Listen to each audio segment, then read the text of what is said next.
Hello friends, welcome to our YouTube channel. आज से हम इतिहास के 3000 से अधिक प्रश्नों को करने जा रहे हैं। अगर ये 3000 से अधिक जो प्रश्न हम करेंगे अगर आपको आते हैं तो समझिए आप किसी भी एग्ज़ाम को क्रैक कर सकते हैं, चाहे वो टीजीटी हो, पीजीटी हो या कोई अन्य एग्ज़ाम हो। तो अगर अभी तक आपने हमारे चैनल को सब्सक्राइब नहीं किया है, चैनल को सब्सक्राइब जरूर कर लें जिससे कि ये सीरीज़ आपसे ना छूटे और आपकी तैयारी अच्छी होती रहे। तो शुरू करते हैं। आज का पहला प्रश्न है, प्राचीन भारत के अध्ययन के लिए पुरातात्विक सामग्री का विशिष्ट महत्व है क्योंकि। तो यहाँ पे हमारा ऑप्शन ए सही है। भारतीय ग्रंथों का रचनाकाल ठीक से ज्ञात न होने के कारण किसी काल विशेष की अवस्था का ज्ञान नहीं हो पाता, इसलिए इन पुरातात्विक सामग्रियों की हमें बहुत ही महत्वपूर्ण भूमिका निभाते हैं। अगला प्रश्न है हमारा, निम्न सूची 1 और 2 दी हुई है, इनका सुमेलन करना है हमें। यहाँ हाथी गुफा अभिलेख किससे संबंधित है? तो मैं तो ये खारवेल से संबंधित है। नासिक का अभिलेख, गिरनार का अभिलेख जो है रुद्रदामन से है और देवपाड़ा का विजय सेन से संबंधित है। नासिक का अभिलेख गौतमी बालश्री से संबंधित है। तो यहाँ पे ऑप्शन आप देखिए कौन सा मैच कर रहा है हमारा, हाथी गुफा ए यानी कि फोर्थ। 4 ये तीनों में आ रहे हैं और ये नासिक का तीसरा, यहाँ पे ऑप्शन हमारा ये बिल्कुल सही हो जाएगा, बी। अगला प्रश्न है, ऐहोल का अभिलेख किस शासक से संबंधित है? तो इसका सही आंसर है पुलकेशिन द्वितीय यानी कि ऑप्शन ए यहाँ पे सही होगा। अभिलेखों का अध्ययन को क्या कहते हैं? तो इसको कहा जाता है पुरालेख शास्त्र, क्योंकि हम यहाँ पर पुरातत्व विभाग की पुरातत्व चीज़ों की के बारे में अध्ययन करते हैं, तो इसको पुरालेख शास्त्र बोला जाता है। अगला प्रश्न है, निम्नलिखित में से कौन सी विशेषता आर्य जाति की नहीं है? तो यहाँ पर जो विशेषताएं दी गई हैं इसमें ये काला रंग उनकी विशेषता नहीं है क्योंकि वो गोरे होते थे और बाकी अन्य विशेषताएं उनसे मैच करती हैं। अगला प्रश्न देखते हैं। यहाँ पे कुछ सूची दी हुई है और ये पूछा गया है कि ये आखिरकार किस भाषा परिवार से संबंधित है। पहला है तेलुगु, तमिल, कन्नड़। तेलुगु, तमिल, कन्नड़ इनका किससे संबंध था? तो तेलुगु तमिल ये द्रविड़ परिशाखा की भाषाएं हुआ करती थी।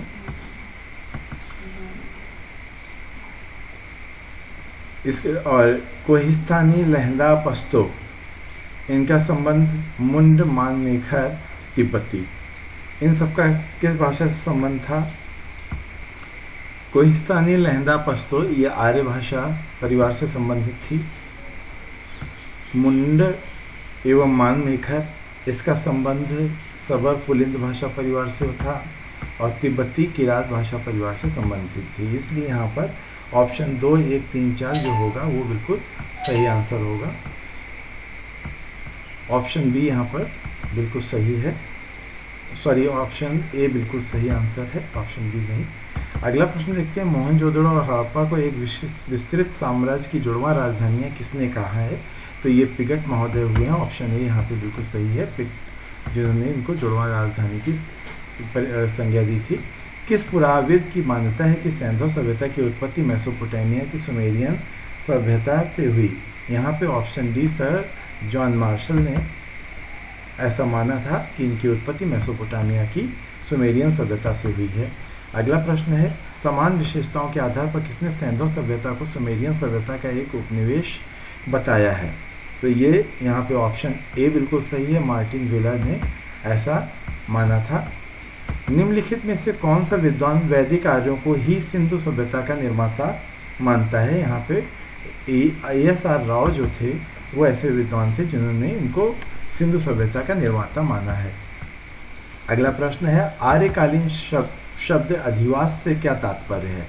इसका तात्पर्य होता था ऐसे वस्त्र जो कमर के ऊपर पहने जाते थे, अर्थात तो ऑप्शन ए बिल्कुल सही है।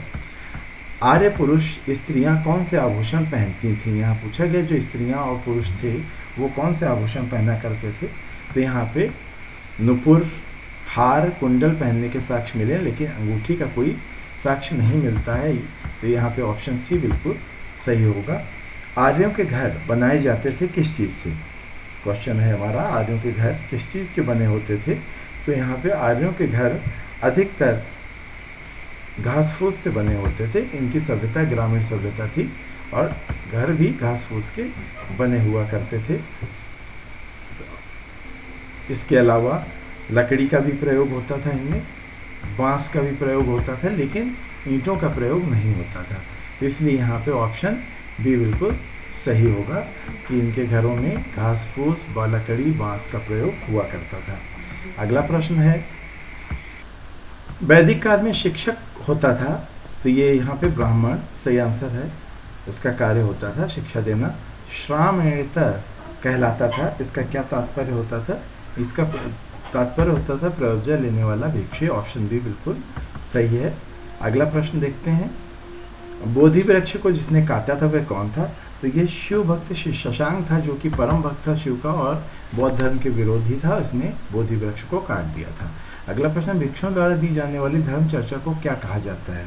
तो यहाँ पे ऑप्शन ए उपोसथ कहा जाता है। अगला प्रश्न है, किस राष्ट्र में सन 1989 में बौद्ध धर्म को राष्ट्रीय धर्म घोषित किया? तो यहाँ पे ऑप्शन कंबोडिया ऐसा राज्य है जिसने इसको अपना राष्ट्रीय धर्म माना है। अशोक महान की माता का नाम क्या था? अशोक महान की माता का नाम सुभद्रांगिणी था। ऑप्शन बी बिल्कुल सही है, सुभद्रा। अगला प्रश्न देखते हैं, राज तरंगिणी में श्रीनगर का पहला सम्राट किसे बताया गया है? तो यहाँ पे पहला सम्राट अशोक को बताया गया है। राज तरंगिणी के अनुसार अशोक वहाँ का पहला सम्राट था। अगला प्रश्न है, किन अभिलेखों में अशोक ने धम्म की परिभाषा व्यक्त की है? धम्म के बारे में किसमें कहा है? तो यहाँ पे दूसरे एवं सातवें अभिलेख में उसने धम्म के बारे में बताया है। तो यहाँ पे ऑप्शन सी बिल्कुल सही है। देवनामप्री की उपाधि किस शासक ने धारण की थी? यहाँ पर भी ऑप्शन सी अशोक बिल्कुल सही होगा। गुप्तों को कारस्कर जाट बताने वाले विद्वान कौन हैं? जिन्होंने उनको कारस्कर, तो ये थे अल्टिकर, जिन्होंने इनको जाटों को गुप्त बताया है। अगला प्रश्न, गुप्त राजवंश का संस्थापक कौन था? यहाँ पर ऑप्शन डी बिल्कुल सही होगा, ये थे श्रीगुप्त, जिन्होंने गुप्त राजवंश की स्थापना की थी। अगला प्रश्न है, निम्नलिखित गुप्त राजाओं का सही क्रम बताना है।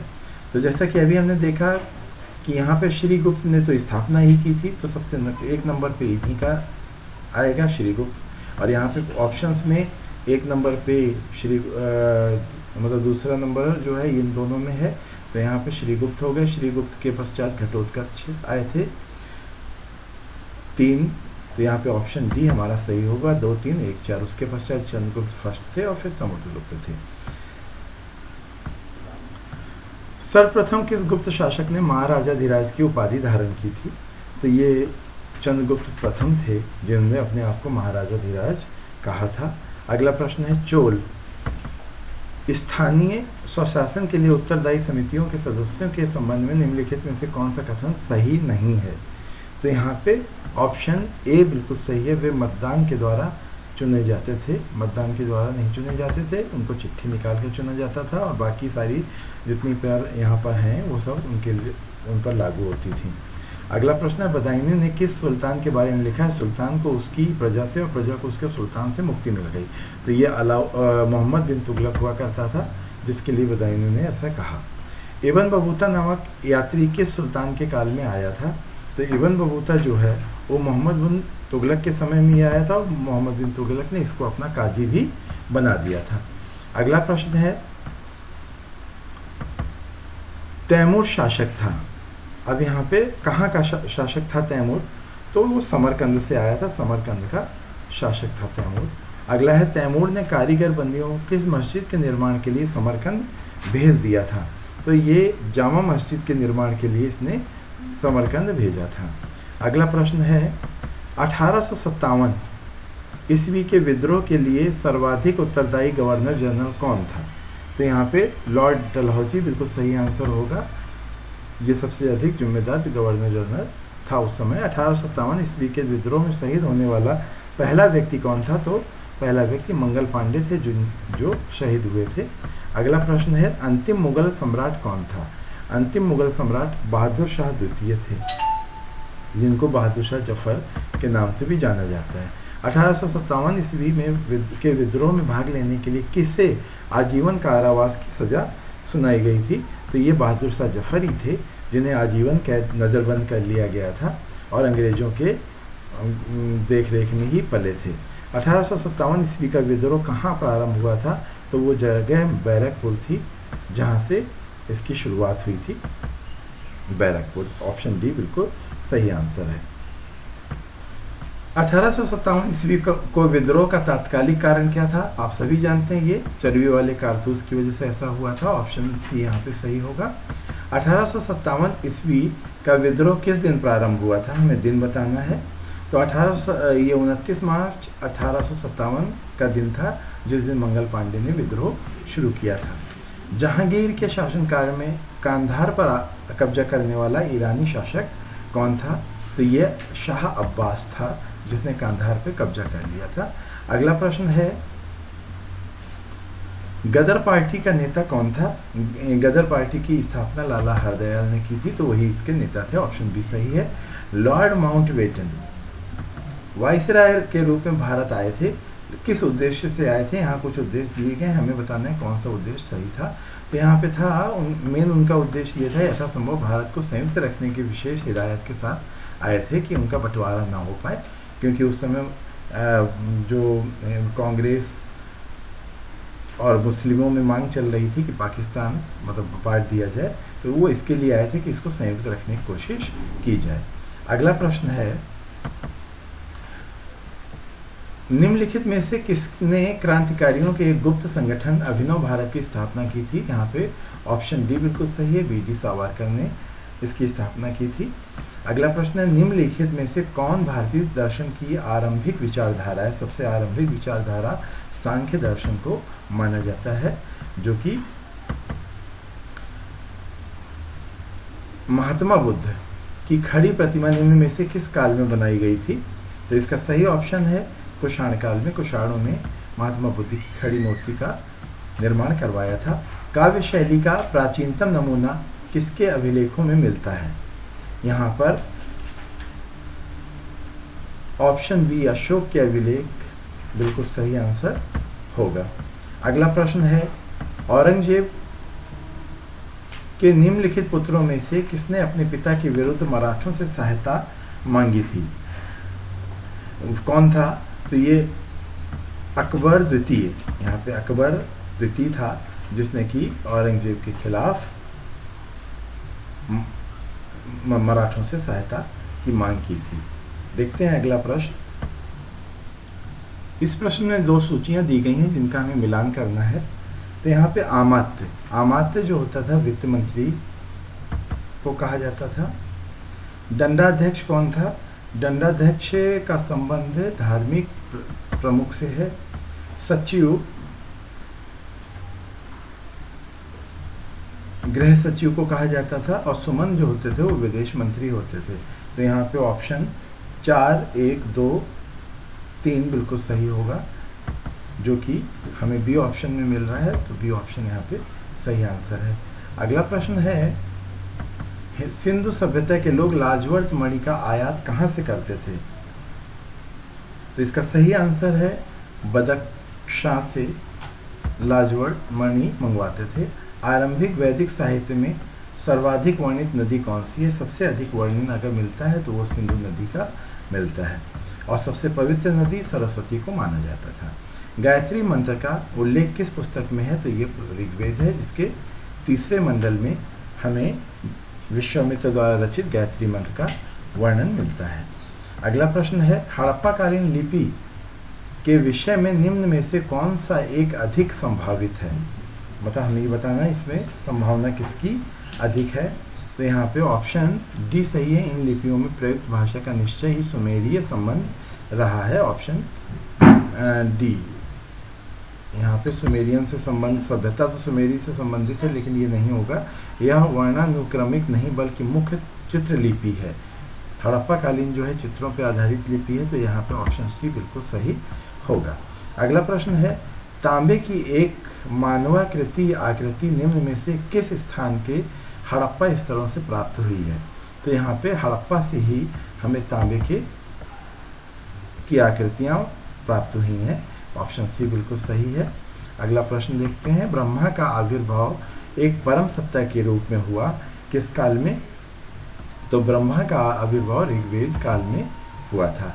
गंगा यमुना घाटी के उत्तर वैदिक कालीन लोगों की भौतिक संस्कृति की जानकारी प्राप्त की जा सकती है। किससे पता चल सकती है? तो यहाँ पे हम चित्रित धूसर मृदभांडों से हमें इसका पता चलता है। सर्वाधिक सशक्त पेशवा कौन था?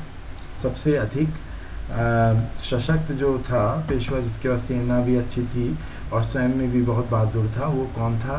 तो यहाँ पे ऑप्शन ए बालाजी बाजीराव सही आंसर है, ऑप्शन ए। इस प्रश्न में फिर से एक सूची दी गई है जिनका हमें मिलान करना है। ये कुछ समाचार पत्र हैं, पत्रिकाएं हैं, और इनका बताना है किसने स्टार्ट किया था। दिग्दर्शन की शुरुआत की थी जेसी मॉर्शमैन ने, ऑप्शन 3। मिरात उल अखबार की शुरुआत की थी राजा राम मोहन रॉय ने। स्टेट्समैन की शुरुआत की थी रॉबर्ट नाइट ने। हिंदू पैट्रियट की शुरुआत की थी हरिश्चंद्र मुखर्जी ने। तो यहाँ पे जो ऑप्शन होगा हमारा वो 3, 4 और 1, 3, 4 यानी कि ऑप्शन सी यहाँ पे बिल्कुल सही आंसर है। अगला प्रश्न है, भारत में निम्नलिखित किस एक षड्यंत्र के मुकदमे में मिस्टर फिलिप स्पॉट नामक अंग्रेज पर मुकदमा चला था? तो ये मेरठ षड्यंत्र का मुकदमा था जो उसके विरुद्ध चला था, ऑप्शन सी बिल्कुल सही है। अगला प्रश्न है, अहमदाबाद टेक्सटाइल लेबर एसोसिएशन की स्थापना की थी, किसने की थी? यहाँ ऑप्शन एम के मोहनदास करमचंद गांधी ने इसकी स्थापना की थी। तो यहाँ पे ऑप्शन डी बिल्कुल सही है। फिर से सूची दी गई है अगले प्रश्न में और हमें बताना है कि ये किससे संबंधित थे। ऑप्शंस हैं, पुन्नपरा वायलट मूवमेंट, ये कुछ मूवमेंट्स हैं, ये किससे संबंधित है? तो ये केरल में हुई थी पुन्नपरा वायलार मूवमेंट। तेभागा मूवमेंट कहाँ पर हुई थी? तेभागा मूवमेंट बंगाल से रिलेटेड है। तेलंगाना मूवमेंट की अगर हम बात करते हैं तो ये आंध्र प्रदेश से रिलेटेड है। और बचा एका मूवमेंट, तो ये यूपी से रिलेटेड होगा। तो यहाँ पे 2, 3, 4, 1 जो ऑप्शन होगा वो हमारा बिल्कुल सही आंसर होगा। तो यहाँ पे 2, 3, 4, 1 यहाँ पे ऑप्शन सी बिल्कुल सही आंसर है। अगला फिर से मिलान किया गया है और हमें ये बताना है कि कौन सा सही सुमेलित नहीं है। यहाँ पर उदयन चेरल चेर नरेश थे, बिल्कुल सही आंसर है। नेडुन चेलियन पांडे नरेश थे, ये भी सही है। सेंगनान चोल नरेश थे। पारी पल्लव नरेश ये नहीं थे, ऑप्शन बी यहाँ पर बिल्कुल सही होगा। अगला प्रश्न है, निम्नलिखित में से कौन सा एक संयोजन ऋग्वैदिक संस्कृति के विषय में नहीं है? हमें ये बताना है कौन सा सही संबंधित नहीं है। तो यहाँ पर हम देखते हैं, प्रकृति पूजा, वन व्यवस्था, मूर्ति पूजा मिलती है। ग्राम में पाशुचारणिक राजतंत्री, यहाँ पे राजतंत्री व्यवस्था का पता नहीं चलता है। ऋग्वैदिक सभ्यता ग्रामीण, वैदिक सभ्यता ग्रामीण तो थी। यहाँ पे सी में वस्त्र विनिमय होता था, सती प्रथा के भी साक्ष्य मिलते हैं, गाय की पवित्रता का भी वर्णन है ऋग्वेद में। तो यहाँ पे ऑप्शन मातृतंत्र, मातृ प्रधान था, एक विवाह प्रथा थी रक्षात्मक, यहाँ पे ये सारे ही सही हैं। तो हमारा ऑप्शन यहाँ पे बी गलत होगा, जिसमें राजतंत्री व्यवस्था का वर्णन हमें नहीं मिलता। तो एक ऑप्शन गलत है, तो ये गलत है। अगला प्रश्न देखते हैं, यहाँ पर कुछ लक्षण दिए गए हैं संगम युग के और हमें ये बताना तमिल समाज का है कि नहीं है, ये बताना है। पहला है, जटिल जाति व्यवस्था थी। राजाओं और बेलालों के बीच अंतर विवाह का निषेध भी था। ब्राह्मणों में निरामिषता थी, यानी कि वो मांस का सेवन नहीं करते थे। उत्तरोत्तर आर्यीकरण तो एक वैदिक समय का है, संगम युग का नहीं है। तो यहाँ पे ऑप्शन डी ही मुझे केवल गलत लग रहा है।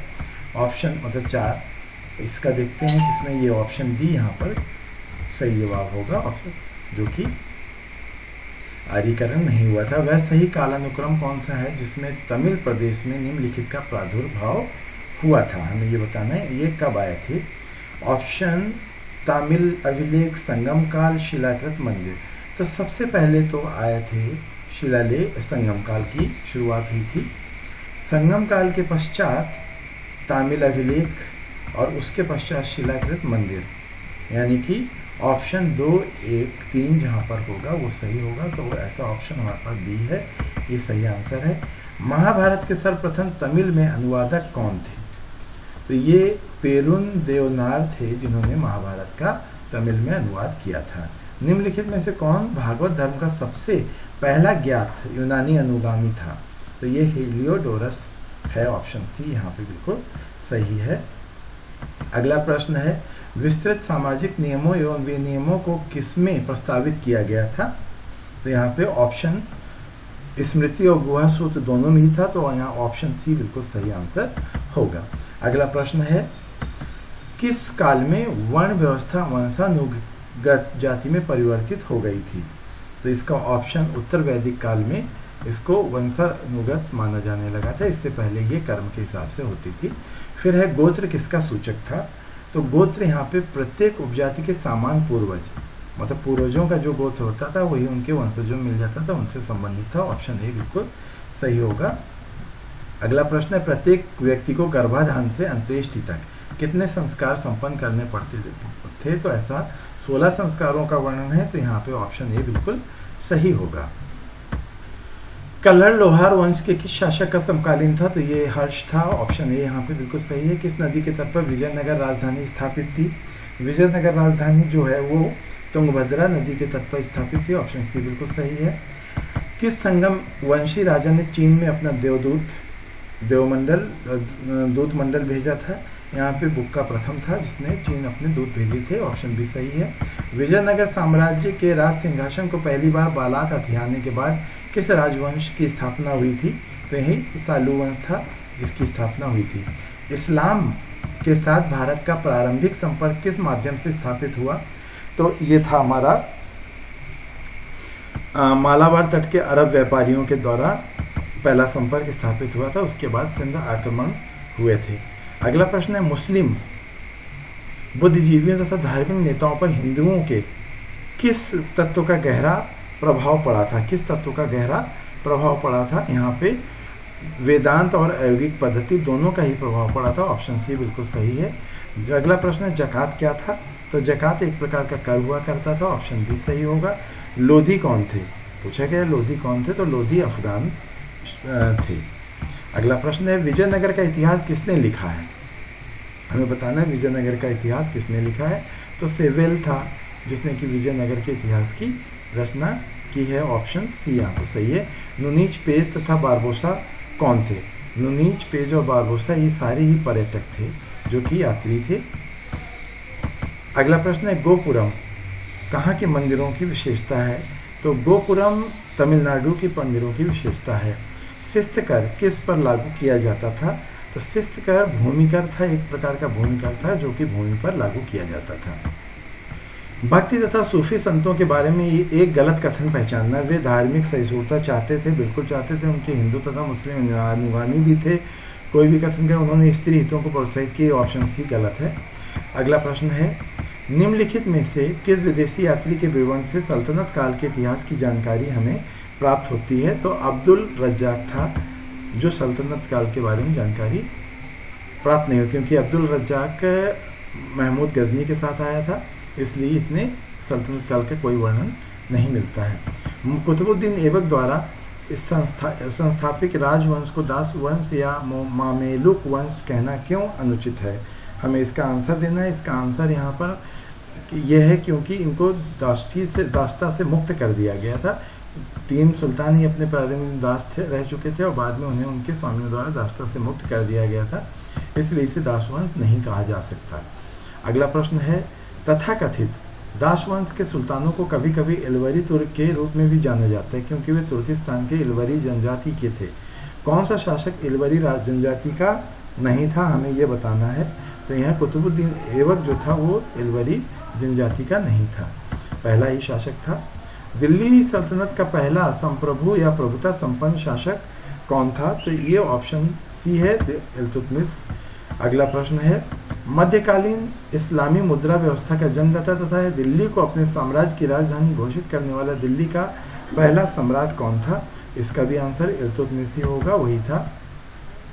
वह कौन सुल्तान था जो स्वयं को नायब खुदाई या ईश्वर का प्रतिनिधि मानता था? तो ऐसा था बलवन जो अपने आप को ईश्वर के समान मानता था। दीवान अर्ज या सैनिक का कार्य विभाग की स्थापना किसके द्वारा की गई थी? तो इसका ऑप्शन बलवन है। बलवन ने दीवान-ए-अर्ज की स्थापना की थी। ऑप्शन बी बिल्कुल सही है।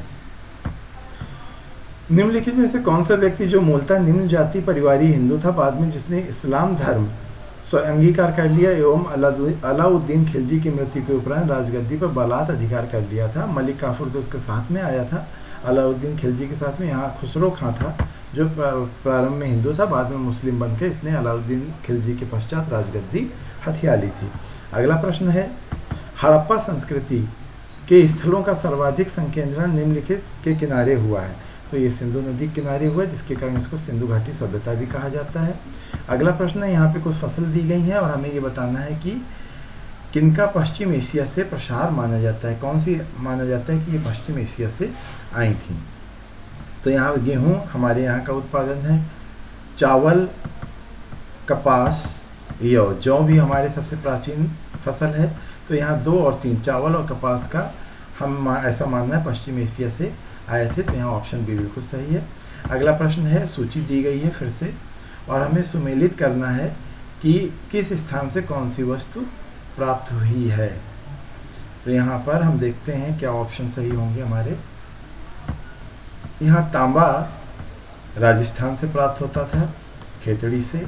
शंख दक्कन से प्राप्त होते थे। लाजवर्धमणि कक्ष और स्वर्ण कोलार से प्राप्त होते थे। तो ऑप्शन 2, 1, 3, 4 बिल्कुल सही होगा। ये देख लेते हैं कहाँ पर है। ये ऑप्शन सी सही आंसर है। अगला प्रश्न है, निम्नलिखित में से कौन सा एक सही सुमेलित है? कौन सा एक सही सुमेलित है हमें ये बताना है। तो यहाँ पे राम नारायण सिराजुद्दौला का सेना नायक नहीं था। मीर मदन मीर जाफर का दीवान भी नहीं था। राम दुर्लभ बिहार का सूबेदार। जगत सेठ बंगाल का प्रसिद्ध सेठ था। यहाँ पे ऑप्शन डी बिल्कुल सही है। अगला प्रश्न है, चीन के साथ व्यापार करने के ईस्ट इंडिया कंपनी के एकाधिकार का निम्नलिखित चार्टर एक्ट से उन्मूलन हुआ? यहाँ पे ऑप्शन 1833 का जो चार्टर एक्ट था ये बिल्कुल सही आंसर है। अगला प्रश्न है, ब्रिटिश राज्यकाल में महाजनी व्यवस्था के विकास का क्या प्रमुख कारण था? तो इसका ऑप्शन सी सही है, क्योंकि उस समय भू राजस्व बहुत अधिक वसूला जाता है, जिसकी वजह से पैदावार अच्छी नहीं होती थी, उन्हें कर्ज लेके वो चुकाना पड़ता था। अगला प्रश्न है, कौन से भारत में कंपनी सरकार के राजस्व के प्रमुख स्रोत थे? ये हमें बताना है। भू राजस्व ये तो सभी का स्रोत होता ही है। नमक और अफीम व्यापार का एकाधिकार भी कंपनी के पास था उस समय। माल भाड़ा इसका प्रमाण नहीं है। रूपांतरण ऋण पत्र नहीं। साइर क्या था? सीमा शुल्क पथ का ये लिया जाता था। तो 1, 2, 5 ये ऑप्शन बिल्कुल सही है। 1, 2, 5 है कहीं पर, ऑप्शन बी हमारा सही आंसर होगा। रिंग फेंस का संबंध किससे है? तो रिंग फेंस का संबंध ओआरएन हेस्टिंग्स से है। ऑप्शन सी सही है। अगला प्रश्न है, निम्नलिखित में से किस अधिनियम ने भारत के वित्त पर गवर्नर जनरल द्वारा व्यापक नियंत्रण स्थापित करके भारत सरकार के एकात्मक स्वरूप को सशक्त किया था? तो ये है 1784 का पिट्स इंडिया एक्ट जो था उसमें ऐसा हुआ था। अगला प्रश्न है, असम स्वतंत्र प्रांत बनाया गया था जब? कब बनाया गया था? 1911 में बनाया गया था, जब विभाजन रद्द कर दिया था उसके पश्चात। अगला प्रश्न देखते हैं। 100 प्रश्न हो चुके हैं और 25 प्रश्न और करेंगे। 1858 से भारत में वित्तीय प्रशासन को सर्वोपरि नियंत्रण निम्नलिखित में से निहित था। सर्वोपरि नियंत्रण किससे माना जाता था?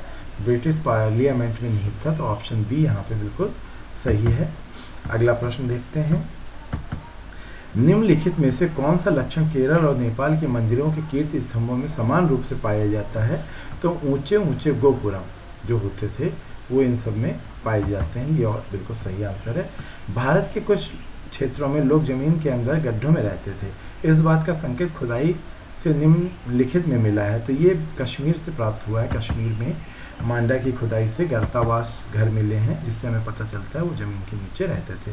भारतीय स्वतंत्रता अधिनियम 1947 निम्नलिखित दिन प्रभावी हुआ था। किस दिन लागू हुआ था? तो वो दिन था हमारा 15 अगस्त 1947, जिस दिन हमें स्वतंत्रता मिली थी।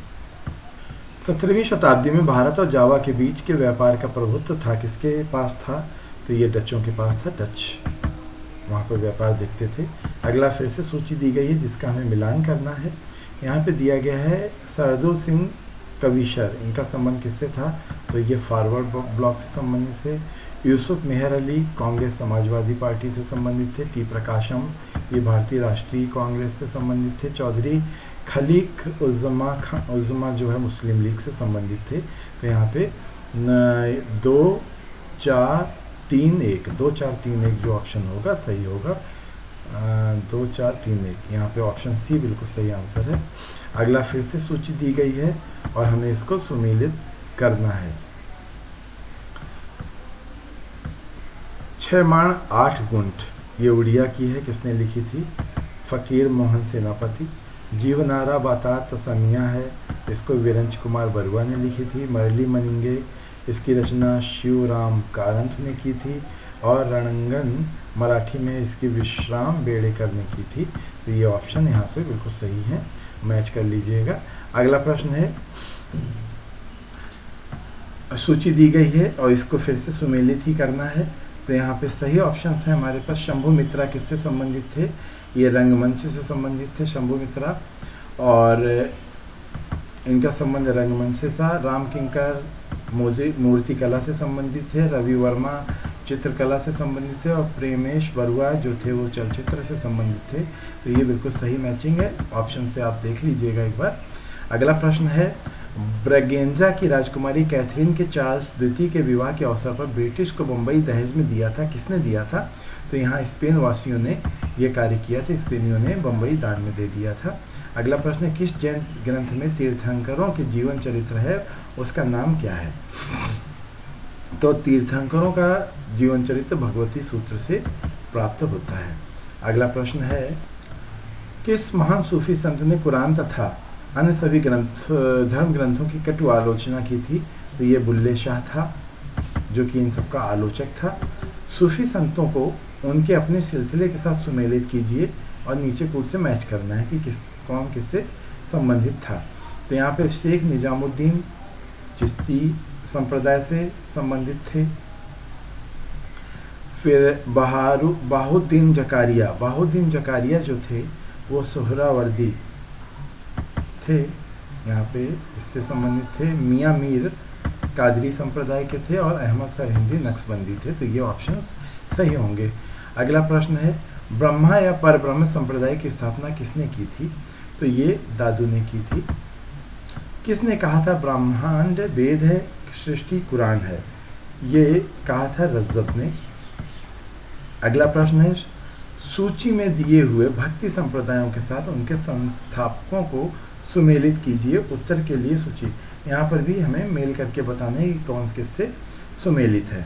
यहाँ पे शंकर देव ने किसकी की थी? एक शरण जो धर्म था उसकी स्थापना की थी। जगजीवन का संबंध सतनामी से है। लालगिरी लाल बेग का संबंध अलखनामी से है। और गोविंद प्रभु का संबंध महानुभव पंथ से है। तो ये ऑप्शन सही है, मैचिंग आप कर लीजिएगा।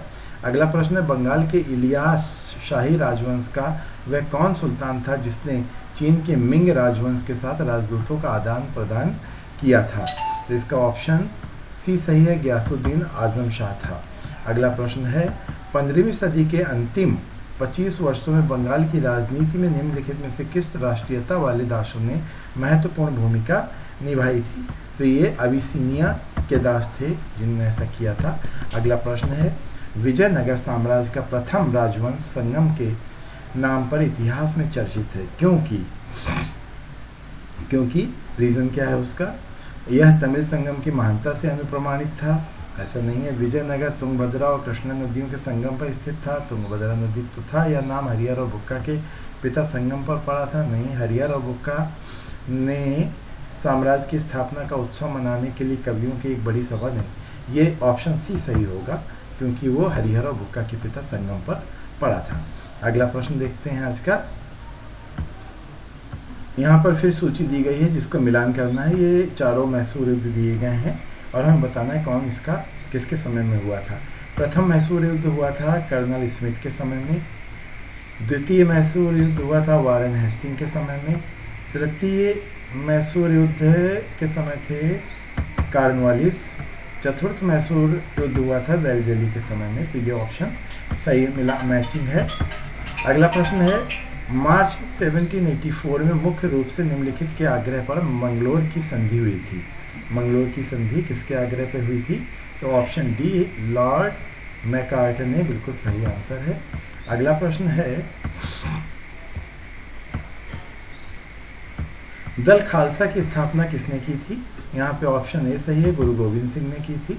रणजीत सिंह के राज्य में निम्नलिखित सम्मिलित था, मतलब रणजीत सिंह के राज्य में श्रीनगर भी सम्मिलित था, कश्मीर का। अगला है, निम्नलिखित में से किसने मुगलों के साथ युद्ध नहीं किया? तो ये शासक था राजा जयसिंह, जिसने मुगलों से कोई युद्ध नहीं हुआ। बशौली क्या है? बशौली क्या चीज़ है? तो ये एक प्रकार का चित्रकला को बशौली बोला जाता था। अगला, और ये आज का अंतिम प्रश्न है इस सेट का मॉडल टेस्ट पेपर का, कुतुबुद्दीन एवं शेरशाह दोनों ने ही दास व्यापार को प्रोत्साहित किया था, नहीं दक्षिण के कुछ प्रांतों पर विजय प्राप्त की थी, हिंदी साहित्य को प्रोत्साहित किया था, संक्षिप्त काल के लिए शासन किया था। तो इन दोनों का शासनकाल बहुत कम समय तक का था, तो ये सही ऑप्शन होगा। तो मित्रों, इस प्रकार ये हमारा था 125 प्रश्न। इस तरीके की श्रृंखलाएं हम करते रहेंगे, और अगर आप अपनी तैयारी अच्छे से करना चाहते हैं तो हमारे चैनल को सब्सक्राइब कर लें, लाइक करें, कमेंट करें, जिससे और अपनी तैयारी करते रहें। मिलते हैं अपनी अगली वीडियो में, तब तक के लिए नमस्कार।